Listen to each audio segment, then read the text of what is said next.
You're live. All right, good morning. We are back in Senate Judiciary. It's January 29th. We had some scheduling agenda items shift around, so we have some time to get a quick update from Rick about some of the changes or a discussion that we've had regarding 208, or no, you're on 209. 209, sorry. So we will hear about that, and then we will go to the confirmations. So, floor is yours. All right. Good morning. We're excited with the Office of Legislative Counsel. So I don't have an amendment today. I'm here to kind of see what you all want. I think we need to make some decisions about, what locations you definitely want to include and definitions. You had Elizabeth St. James here early in the week about schools, how you want to define schools. So once I get clear direction from the committee on, what locations are and not included, next week, I think a draft will be finalized, and then we can discuss from there. But that's kind of why I'm here, is to go over some maybe last different points about what to and not to include. I'm just looking for my folder here. Senator Hosky. We still need to hear from a couple more witnesses to make those decisions, Tucker, and because you're talking about 209. Yes. So I spoke to Tucker. He's busy at the moment. I spoke to him last night about the buildings definition, the state, county, municipal buildings. It's kind of as it looks, that a building that is owned by the state, county, or municipal government, which can be pretty broad, would be included. Would also probably include schools. A lot of public schools are owned by the state, obviously. So I do have one public building definition I can share with you that actually uses the phrases state, municipal, county building within the definition. So we don't really have an expanded detailed definition of what a state building is. I think just using state, municipal, county building, if that's what you all want to go with, makes it pretty clear what is and what is not included in it. But going to testify, I'm sure he can come next week. Yeah, maybe, because I think I know I had some specific questions. Thinking about, I was thinking about Essex specifically as we were talking about childcare and summer camps. It occurred to me that like Essex owns a pool and some parks. Are those buildings? So if it is owned by, no, that's not a building. And so one of my suggestions that I was gonna get to here is, in the current bill, and can I share my screen? That helps you can see what I've been thinking here. I just have the bill as introduced as a refresher. There it is. I'm going to skip to page 2. We'll be looking at here. I've talked to the committee how this language works for court proceedings. You typically have a time and date. You're going to court either because you have a hearing or you're a witness to a court proceeding. I don't know if that language works when you apply it to a state, county building, a school, etc.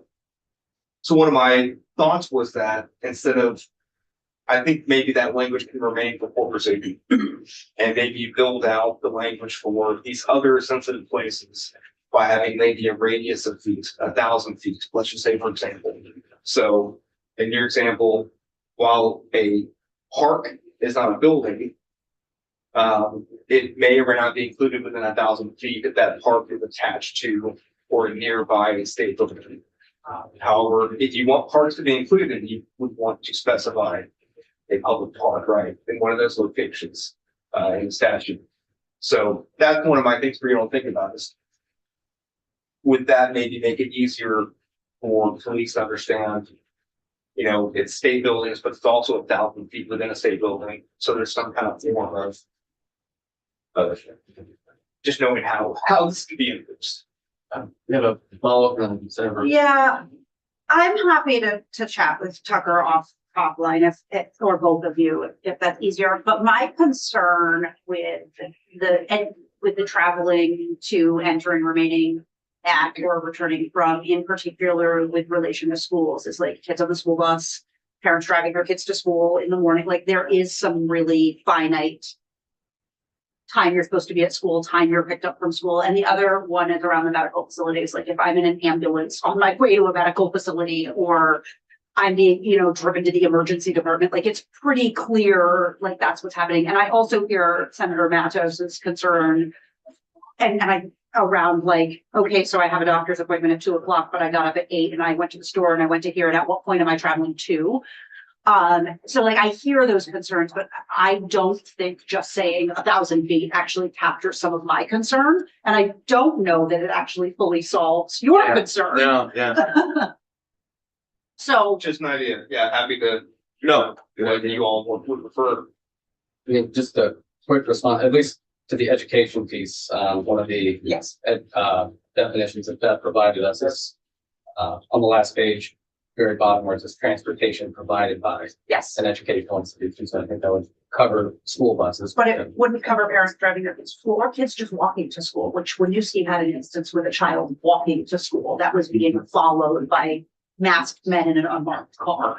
I think the other piece also is that we have to consider the defensibility of the bill, because theoretically we could say, to and from all these different areas, we can increase the radius to 5,000 feet or a mile or 5 miles. And, it will, I'm looking at it from the lens of trying to attack this bill. At a certain point, after certain thresholds, it will turn into something that does constructively interfere entirely with the federal government's enforcement of its laws. And so that's the concern I have as to how far we extend this umbrella, and if it gets to a point that it crosses a certain threshold, that it brings in the intergovernmental immunity issue. So that's what I'm thinking about. Just a comment, Senator Bruce. And I'll echo that in part.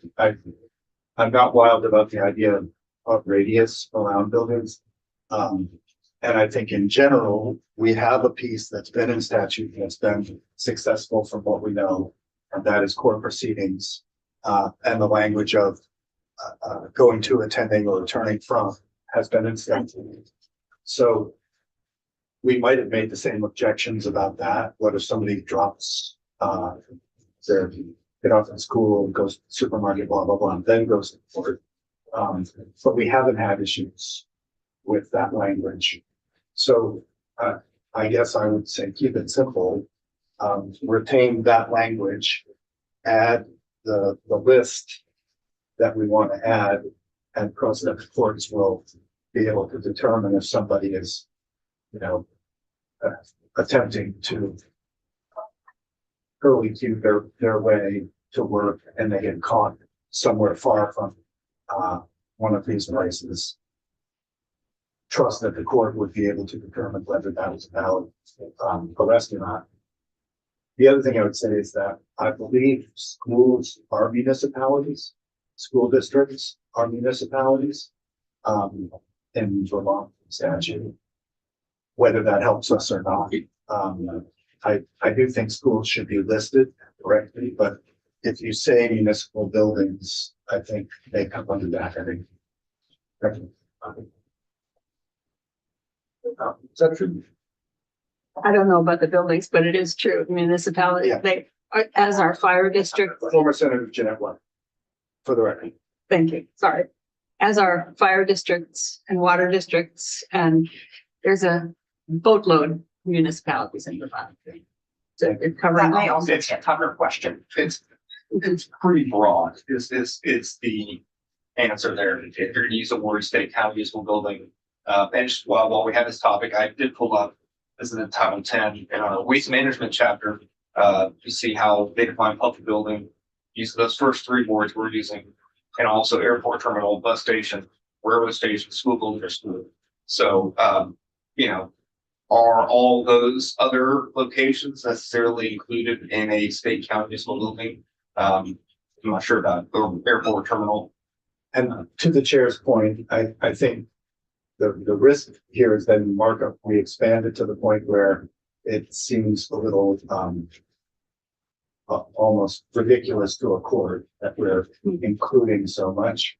So I think, you know, being judicious about what we're adding and being serious about what we're adding and limited is key to making sure it's somehow. I sort of keep circling back to this, but I know there was another bill we're working on, and I can't remember what it is in Senate Government Operations that Tucker crafted a really powerful definition and way of wording the municipal piece so that it only captured, so it didn't capture everything. So I think it may make sense before we come back to this for me, Rick and Tucker to sit down and try to work on this piece, or to have Tucker in, or both.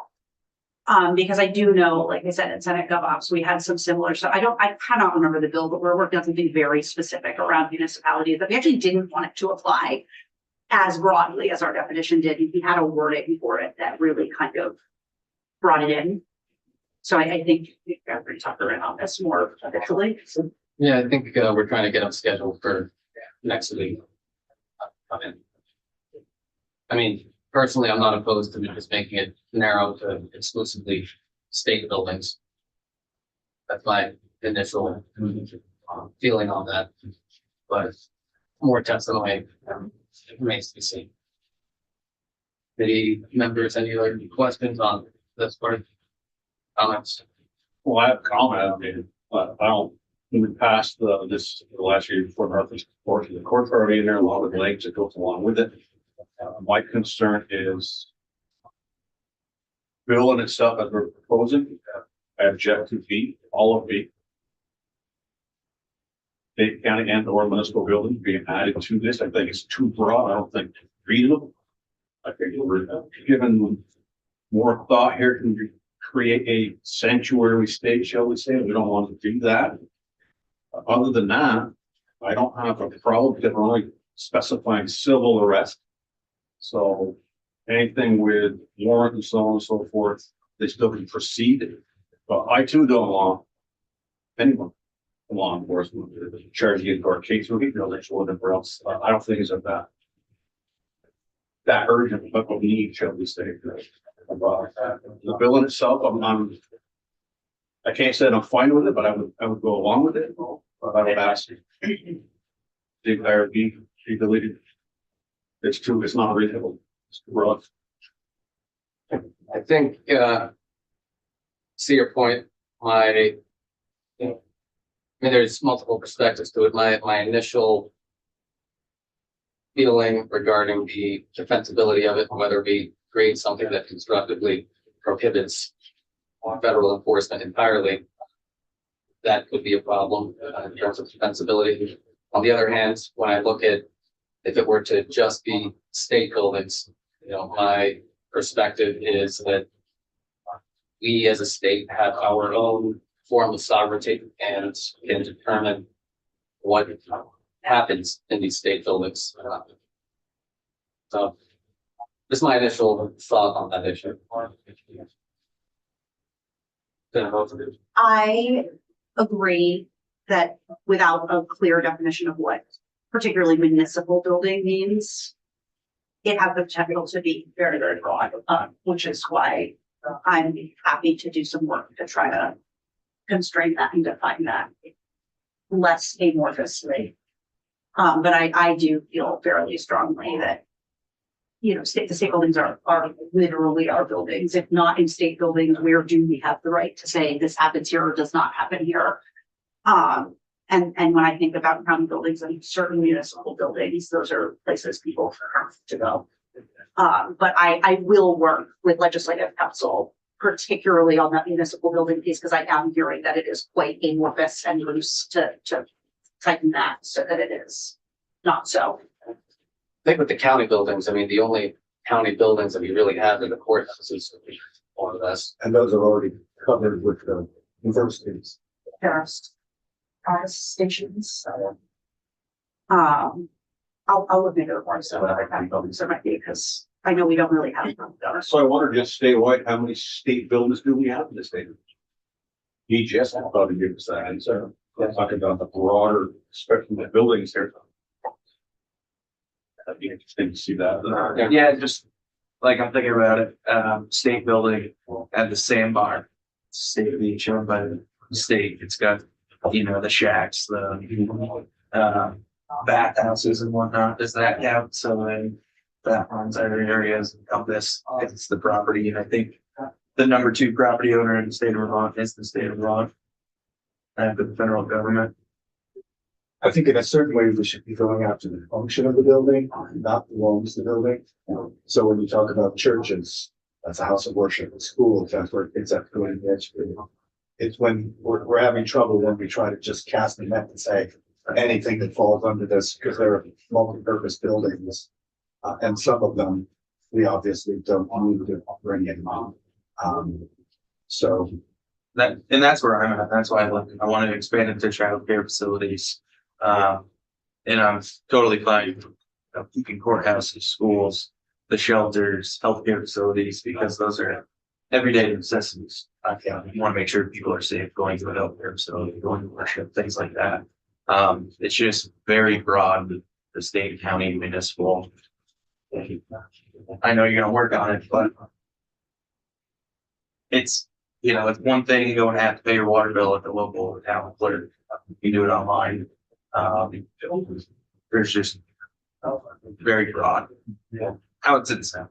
I think, did you want to respond? Yeah, I hear you, and not everyone has access to the internet, so not everyone can pay it online. But I think, you know, you may have to go to the DMV for something. You may have to get, so let me work on narrowing it and bring it back and because I do hear you. Yeah. You know, does it apply to the salt shed? I don't know. Does it need to apply to the salt shed? Probably not. So I will do some work on this to try and get it that sort of like those, because I think some of the things that happen in state, county, and municipal buildings are necessary aspects of life, and some of them are likely not. So I'll work on that. Yeah, I think it makes sense to revisit this and see how, or if we can narrow it to some sort of compromise that we can agree on at the committee. If not, then we'll figure out what to do next regarding that. Any other thoughts on this particular section? Since we've been talking about it for a while, section B.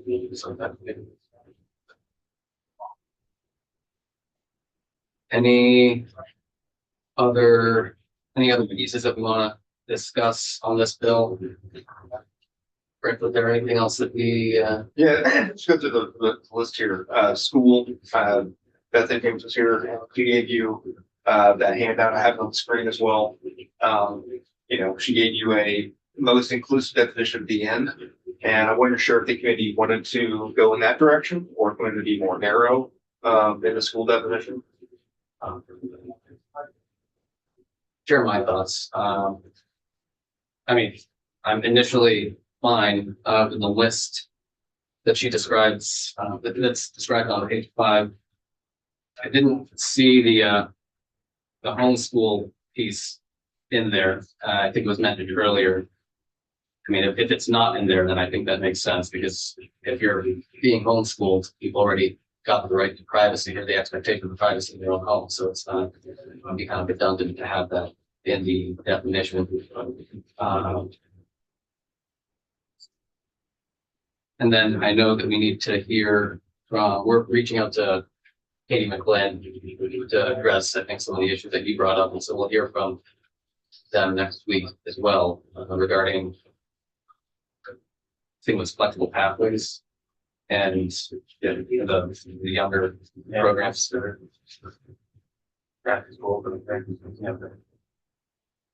Committee, your thoughts on the school piece? Well, Beth did get back to me on my question on H. He's over. H, yes. Her response was, that a family that pays out of pocket would qualify for further underage. For my original law, I would say no, they would not. So that definition necessarily fall under. If the parents, it's not school imposed, the parents are paying out of pocket to send their child for a program. From summer months, whatever else. So that doesn't fall into that. Okay. I think like you pay a private entity or driver's ed. You know, in the summer, if you don't get it in school, that's a thing, right? It's gonna be along the lines of. But my understanding that wouldn't fall under, It wouldn't fall under that. so It should fall under the. it would be more so like a school sanctioned tutorial program, or like a summer school, something along those lines. That's my understanding. That would be good. Thank you. Any other questions? Or comments?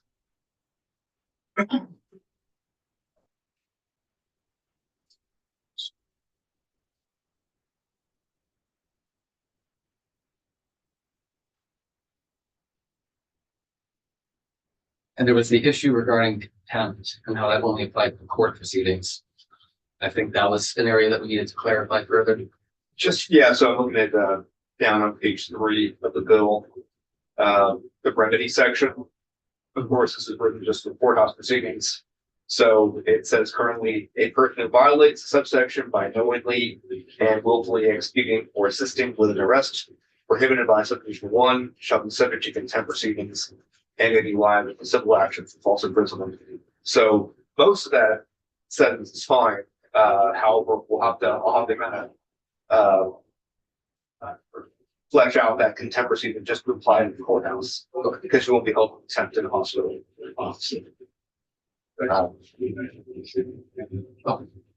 And So that's like restructured. That's, yeah. And aside from that, the enforcement mechanism is the AG's office bringing civil action for all the other potential. Or it's either, yeah, so B and C is a private right of action as well as the AG, you go after.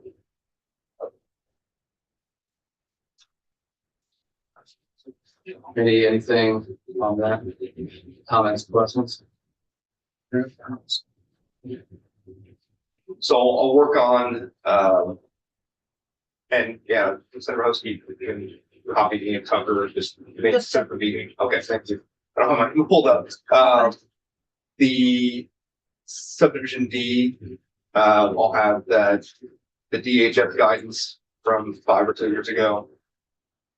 Without the, I have my notes here, you basically want that list of places that the DHS previously included as a sensitive location. And then E remains the same for correct. Thank you for the update, and then we'll keep working on it going into next week and hopefully get it out by then. All right. Okay, committee, we've got 10 minutes until, for the agenda, we take up the Supreme Court confirmations, so we can go offline.